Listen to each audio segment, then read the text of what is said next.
Greetings, adventurers, and welcome back to the Den of the Drake. Other dragons hoard gold, while I hoard internet cringe. Here's something I haven't talked about on the channel yet: Murderhobos.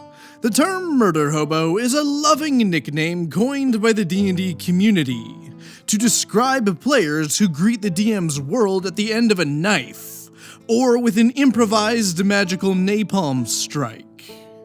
The term itself is pretty easy to understand. Murder, because duh, and hobo, in reference to how most player characters are smelly and homeless. See guys, California isn't going through a homelessness crisis brought on by a rapidly increasing cost of living, partnered with a rapidly decreasing quality of life. It's just the state with the highest population of adventurers. Okay, social commentary that no one asked for aside, murder hobos can be incredibly irritating to have at your game. When the only language you speak is violence, it can be pretty hard to tell a story when you're trying to speak English. But in the grand scheme of life, murder hobos are harmless. After all, the people that they kill are just figments of our imaginations. But what, dear listener, happens when the murder hobo fantasy becomes more than just a fantasy? Today's story stars a player who rejects the romantic advances of a murder hobo, only for them to react to their rejection by transforming into a nerdier version of Leatherface. Now, without any further delay, let's go ahead and dive right into the horrifying world of r/RPG-Horror-Stories. Enjoy. This story comes to us from user Jimbaby, and is titled, Dude Goes from Vaguely Murder Hobo to Actual Serial Killer Vibes. Once upon a time, when I was doing study abroad in college, I joined my new school's tabletop society. I had been playing D&D and Pathfinder for nearly a decade, so I thought that this would be a good way to make some friends. I wasn't the only girl in the club, but there certainly weren't a lot of us, and I ended up being the only girl in the regular group that I played with. Most of the dudes were your stereotypical awkward nerd types, but they were good guys, and after we started playing and they saw that I knew what I was doing, they accepted me as one of their own. The club met 3 times a week, and we would play TTRPGs until the wee hours of the morning. I still have great memories of that year, and the people I hung out with. And then there's that guy. That guy played a goblin alchemist. There were a lot of us at the table, so things could get chaotic pretty fast, but we still managed to build bonds between our characters. That guy, at first, was really friendly and outgoing, and his characters were really funny. His goblin alchemist especially would always turn the session on its head, which was fine because none of us were taking it that seriously anyway. He attached himself to my fighter character pretty quickly, and I was cool with that because alchemist player seemed pretty chill, and had a comfortable dynamic with the rest of the group. I met up with these guys 3 days a week for months. We really got to know each other, and that guy and I became good friends. We even started to hang out outside of club meetings, because I was a foreigner and he offered to show me around the city. I never felt weird or awkward around him, until one day, 3 months before I'm set to fly home, that guy confesses that he had feelings for me and wanted to be in a relationship. You need to know, reader, for context, I am one of the most oblivious people on the planet. Any and all signals that this was coming went totally over my head. I was blindsided and apologetic, because I just didn't feel the same way. I tried to let him down easy. I told him that I thought he was a great person, but I wasn't really looking for a relationship. Especially since I was going to be flying back home to my country in a pretty short time. It just didn't make sense to me to start something that I knew I would have to stop. He was upset, which I understood, and I told him that I valued our friendship and I offered to give him some space. He said no, it was okay. Obviously, he needed some time, but he didn't want me to feel like I couldn't hang out with our other friends. It would be fine.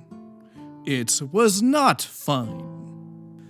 At first, club meetings were a little awkward because his character wasn't buddying up to mine like he usually did. I figured that would happen, and I wasn't really surprised by it, so I tried to go on like normal. Over time, Alchemist's player became more animated again, and started getting back into our old shenanigans of sowing Pathfinder chaos. And then things started getting, uncomfy. My character rescued a young elf from a bad situation. Its own very silly story that I will skip. And the DM allowed me to bring the elf along, sort of as a sidekick. Alchemist insisted on interacting with the elf as well, treating him very affectionately and insisting that his character and mine were co-parenting the NPC. No one else seemed to take this very seriously, so I didn't either. In-game relationships don't reflect real-life ones after all. But then the alchemist started to get very possessive of my character, and the player started texting me late at night on days that we weren't playing. He'd say that he missed me, or he would talk about how sad he was that I didn't want to date him, and how badly it was affecting his mental health. I was smart enough to know that he was trying to guilt me into going out with him, but apparently I was too stupid to just cut him out of my life. Regardless, I didn't bite, and I told him that if his mental health was really that bad, he should go speak to a therapist or a counselor. Our school even had some on staff. But that wasn't the answer he wanted, so he would always back off. That is, until a few days later, where he would text me again, and we would go through the whole song and dance once more. Before I start, I just want to make it very clear that being communicative about mental health is never a bad thing. Keeping your emotions and stressors to yourself when you're having a crisis is a bad habit that even I'm guilty of doing. That being said, maintaining your mental health is not the responsibility of others. There is a key difference between talking it out and saying, "It's up to you to fix me." It's like if I drove up to one of my friends' houses and said, "Hey, I need you to fix my car. If you don't, my car is gonna explode and it will be all your fault." 1. It is not my friend's responsibility to take care of my car. It's not their car. 2. The time they spend working on my car is time that is not being spent working on their own car, and could even be damaging my vehicle and their vehicle at the same time. And 3, if I want to go get my car fixed, I should go to someone with special training on how to fix a car. In the age of the internet and Twitter psychologists, it's no secret that we're all more miserable than ever. And while I absolutely support the attention that mental health has gotten in the past few years, I don't support how it's been abused by some individuals in order to guilt trip people in the name of preserving my mental health. It creates a vicious cycle that only serves to drag more people down. If you're struggling with your mental health, I implore you to talk about it with your loved ones and seek professional help. They can guide you through whatever it is you're dealing with and help you develop healthy coping strategies. But for the love of God, don't rely on other people to fix it for you. I know that if I act like an anchor and try to drag people down, eventually they're just gonna cut the line. At the club meetings, I tried to stay casual because I didn't want to drag all the other guys in the group in on the drama. We were all adults, and we could be friendly and mature around each other, right? As far as I knew, none of them were aware of what that guy was saying to me behind the scenes. Then, one fateful night, the paradigm was shifted. Another guy in the group, we'll call him Rogue, came over to our table before the game started, when everyone was just chatting and goofing off. Rogue was probably one of the only humans more blind to nonverbal cues than me. One of his characters was literally poisoned by another member of the party, who poured the poison in his drink right in front of him. But Rogue was playing a phone game at the time and wasn't paying attention. Anyway, Rogue comes over to the table and slides right on up to Alchemist and says just loud enough for all of us to hear, "Hey, I heard you got a crush on the redhead in the club." The table went dead silent. There were only 2 redheads in the club, one of which was, of course, me. To be fair, the other one was another very sweet, very pretty girl, who it could have been. I could tell from the Rogue's blissfully unaware face that his head was empty of all thoughts and implications of what he just said. However, I could also tell that every other one of the guys present knew exactly who Alchemist had a crush on. I could also tell that none of them knew that I was aware of it. It was painfully awkward, and in a strange way funny moment. Alchemist somehow managed to not answer Rogue's question, and everyone else rushed to start the game so they had an excuse to not talk about it. But somehow that moment cracked open a Pandora's box of cringy behavior. That guy's possessiveness started to bleed out of character. While that guy was still chipper and outgoing to everyone else, there was now a sharper edge to his jokes. He started being a dick to other guys that I was friends with, but he always played it off like it was some kind of joke. The texts about how I was ruining his life by not dating him were still coming fast and strong. Eventually, even my idiotic self had had enough. I told him firmly that I was never going to be in a relationship with him, and his behavior made it so that I didn't even want to remain friends with him. Now, should I have continued going back to games with him after that? No, probably not. But the siren song of friendship in TTRPGs was just too strong. The breaking point came one literal dark and stormy night. We were all taking a pizza break from the game, and all just goofing around. I was talking to the orc barbarian, I think commiserating that he would have to ride his bike home after all of this in the rain. I made some joke, I don't remember about what, but that guy's loud and manic laughter will forever be imprinted on my brain. I legitimately did not recognize him when I looked at his face. His smile was so weird, and his eyes were so bugged out.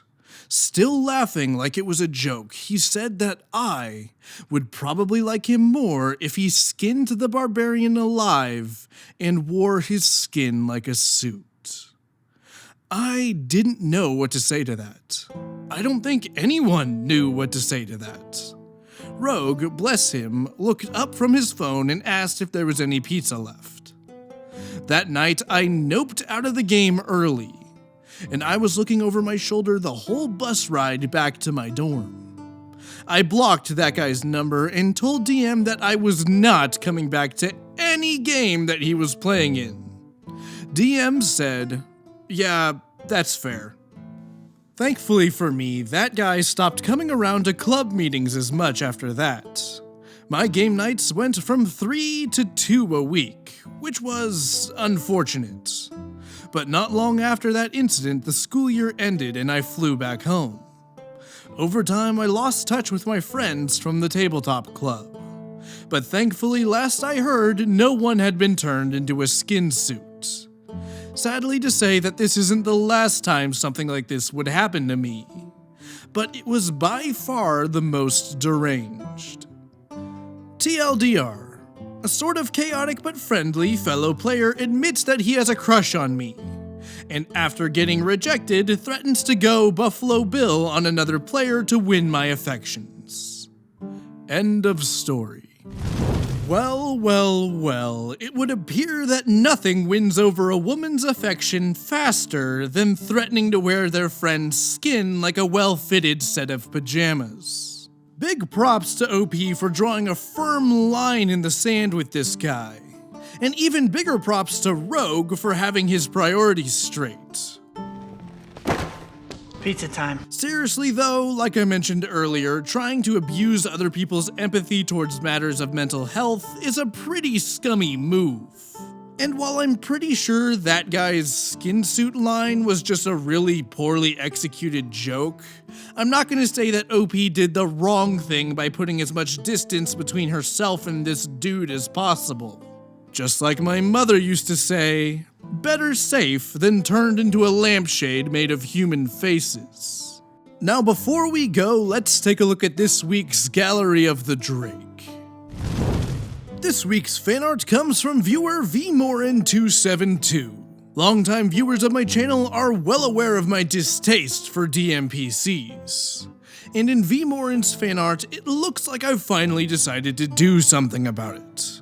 Look, jackoff, I don't care what the Homeowners Association says. This is a free country, and I am allowed to put up signs to protect my property from both Dungeon Master player characters and Dominican macaroni pasta companies. They know what they did. Thank you again, vmorin272, for submitting your art. If you want to see your artwork featured in Gallery of the Drake, be sure to send it to the email in my About section. Fan art is my favorite part of being a YouTuber, and it means the world to me that I can create content that inspires artists like you to create artwork like this. With the story over and artwork displayed, we're gonna go ahead and wrap up. If you enjoyed your time here, be sure to like the video and subscribe. And if you feel like supporting the channel further, Patreon and merchandise links are in the description. I would like to thank you all for listening, and I hope to see you next time in the Den of the Drake.